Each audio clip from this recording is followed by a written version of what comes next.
Plants need a few things to live and go through photosynthesis: carbon dioxide, water, light, and something to grow in. Photosynthesis is the process by which plants make their own food, sugar. Carbon dioxide is a gas that humans and animals produce as a byproduct of their cellular respiration. During photosynthesis, carbon dioxide passes through small pores or holes in the plant's leaves where it is absorbed and used. Plants also need water to live. Water is absorbed by the plant's roots and passes through vessels in the stem on its way to the leaves. Water helps move nutrients into the plant. When a plant is properly hydrated, there is enough water pressure to make the leaves strong and sturdy. When a plant doesn't get enough water, the pressure inside the stems and leaves drops, and they wilt. As water evaporates from the leaves, more water is pulled up from the roots. Plants also need a growing medium. A growing medium is the material used in the container or the ground to grow a plant. The growing medium provides a plant with necessary nutrients such as nitrogen, phosphorus, and potassium. The most common growing medium is soil, but scientists have found ways to grow plants with no soil, using only water saturated with nutrients plants need. This growing method is called hydroponics. Astrobotanists grow plants hydroponically because hydroponics takes less space, hydroponics can be faster, and it is difficult to transport nutritious soil to space. Plants can get all of the nutrients they need from special water and air, eliminating the need for soil.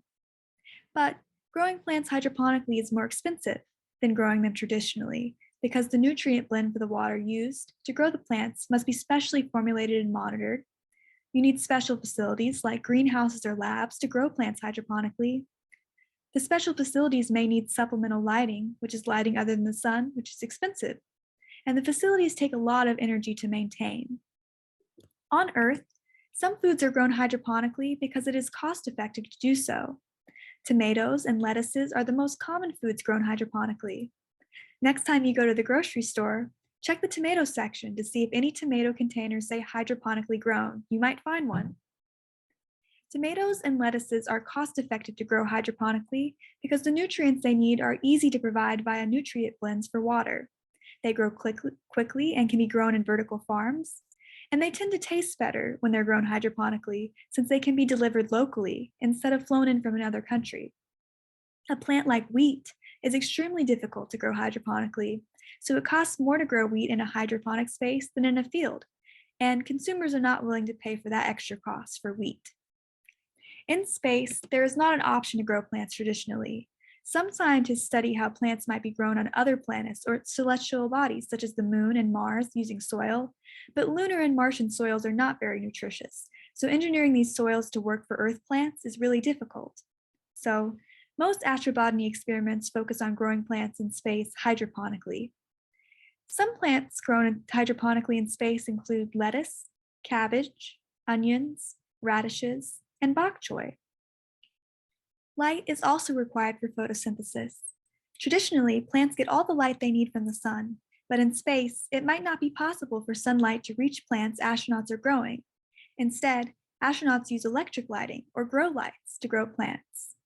Radiation is energy that travels in waves or particles. Radiation is all around us in many forms. The electromagnetic spectrum describes radiation by how big its waves are. Radiation with longer wavelengths may include radio waves and microwaves. Radiation with shorter wavelengths may include X-rays and gamma rays, which can be harmful to humans. The portion of the electromagnetic spectrum between 400 nanometers and 700 nanometers is called the visible spectrum. The visible spectrum is radiation that we can see. The shortest wavelengths we can see look purple, and the longest wavelengths that we can see look red, and there's a rainbow of colors in between. Infrared radiation is a bit longer than the red part of the visible spectrum, and it makes up heat.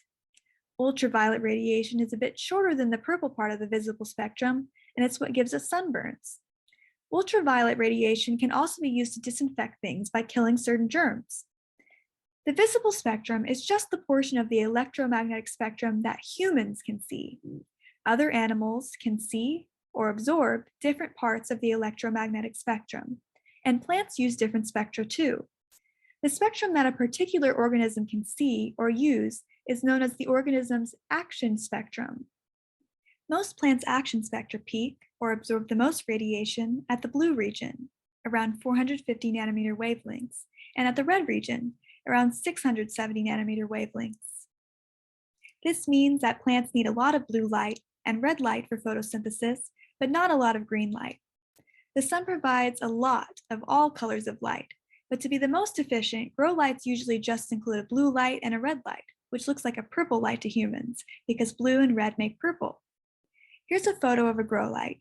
Notice the LEDs on the grow light, those light dots at the top, are either red or blue, which generates purple light when put together. The sun and most lights in our buildings produce white light. White light is a combination of all the colors of the visible spectrum. When you shine white light through a prism, the prism can separate the different colors that make up the white light, producing a rainbow. When a white light shines on the plants absorb red light and blue light for photosynthesis, and most of the green light is not absorbed, so it bounces off the plant. This green light that bounces off the plant is what you see, which is why plants usually look green. In this diagram, a white light made up of green, red, and blue spectrum shines on a plant. The plant absorbs the red and blue light for photosynthesis and emits the green light towards your eye, and you see green. For our next activity, you'll need to get your grow light bulb and your fake plant leaves from your activity box. Have an adult unplug your lamp and screw in the purple grow light bulb that came in your box. Then the adult can plug in the lamp and turn it on. Be very careful not to look directly at the light since you don't want to hurt your eyes. With the lamp off and the other white lights in your home on, notice that the plant leaves appear green. That is because white light contains all colors of light, including red, blue, and green. The plant leaves absorb the red and blue parts of the white light and emit the green parts of the light, which bounce into your eyes, allowing you to see green. When you're ready, turn off all the lights that you can except for the purple grow light. Observe the plant under the purple light. What color does it look? When you place the green plant into the purple light, you should see that it looks dark or black, not green. This is because the plant absorbs the red and blue parts of the light, but there is no green in the purple light to bounce back into your eyes. You can also place red, blue, or purple things near the purple light to see what color they appear.